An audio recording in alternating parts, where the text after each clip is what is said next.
Welcome to the Get Good Splatoon 3 sniping class, where today I'll be teaching you the fundamentals behind sniping and why you would want to learn this beautiful art.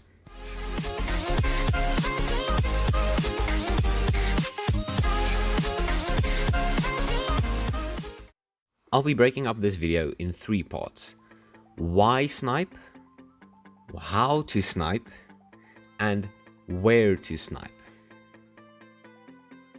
So let's start with why you should snipe, and I will use two main reasons: satisfaction and cool factor. For the satisfaction part, just take a look at this clip and listen to the satisfying sound of a clean, direct hit.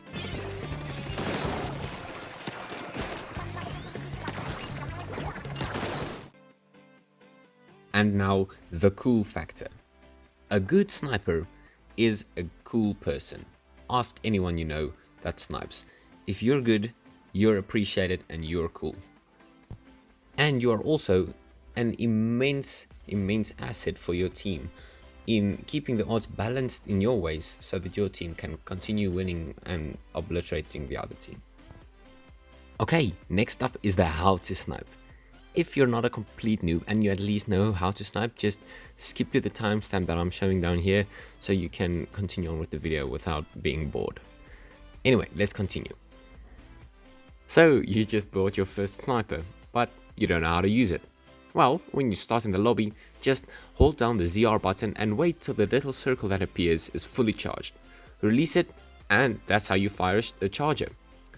If you don't wait till it's fully charged and you release it, you'll see, just as shown here, the shot doesn't travel as far, and when you just tap the button or click it, it doesn't travel far either. A fully charged shot deals 180 damage or 120, depends on which charger you use. A half charged sniper does around 56 damage, and a tap shot does only 40 damage. So obviously it's quite preferable to fully charge a weapon. The only downside to fully charging is that you're incredibly vulnerable, and that's why we'll talk about the positioning just now. Of course, just like everything else, charging needs practice. You have to practice to be good, which is probably not a nice thing for you to hear because you just want to be good and, continue on. But I have a pretty okay solution. For me, I have two spaces where I practice my charging. One is in Turf Wars and the other one is in the lobby. But you just don't log on and practice. You log in and play online battles. So my solution to you is, while you wait for your turf war to load, just practice a little bit on the dummies standing around, and then when you enter the turf war, solely practice on sniping people. Don't worry about inking the ground as the mode suggests. Just charge in, find a nice sniper spot, and then practice hitting your shots.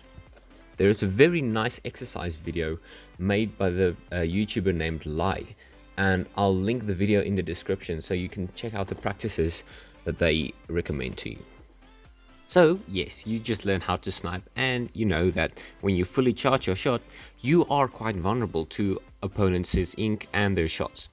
The easiest way to avoid this is simply to charge your sniper behind cover, like you can see in the video that's playing in the background.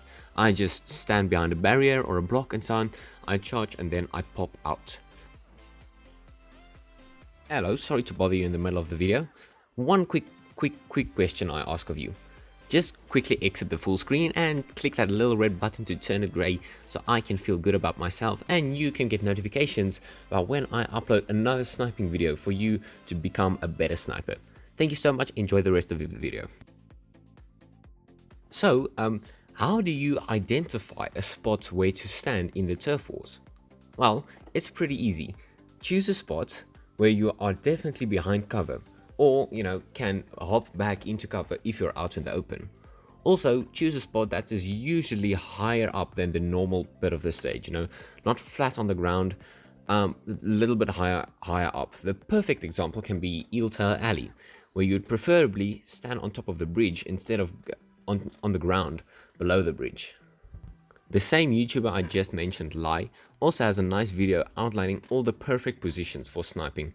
But, if you don't want to watch it, all you have to do is just identify a nice spot and then see how many people pass it. For example, another place in Eeltime Alley that might not be as good is that little part of the house where you stand on top. Sure, it's a perfect spot, you have a nice lookout, very high ground, a nice spot to jump back into, but almost no one makes it into your spawn, therefore it's not as good of a position. At the start of the match, rather stand a little bit back into your base than stand out in the open on the front lines. As you can see in the video that plays in the background, I didn't do that, which led to me dying quite a few times, which is not ideal, as the point of a charger is keeping the odds balanced in your favor and not dying and balancing the odds in the other team's favor. Hey, you just made it to the end of your first sniping lesson. You are now equipped with the fundamental skills of sniping, and you can charge into the regular turf war battles to practice a little bit. I would definitely not recommend trying it out in the rank battles, as you've got nothing to lose in the turf, while you've got a lot to lose in the rank battles. Just wait a little bit, and when you're a little bit more experienced, sure, go ahead and into the rank battles. Also remember to just regularly check my channel to see if I uploaded another lesson, which will help you become an even better sniper and probably boost your confidence to enter a ranked mode. Thank you so much for watching, enjoy the rest of your day.